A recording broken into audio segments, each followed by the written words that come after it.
మెల్లగా తెల్లారిందో ఎలా వెలుతురే తెచ్చేసిందో ఇలా కోసి నవ్వులతో మెరిసే పసిపాపల్లా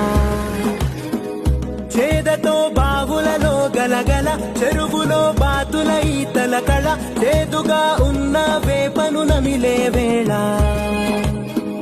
చుట్ట పొగ మంచుల్లో చుట్టాల పిలుపుల్లో మాటలే కలిపేస్తూ మనసారా మమతల్ని పండించి అందించు హృదయంలో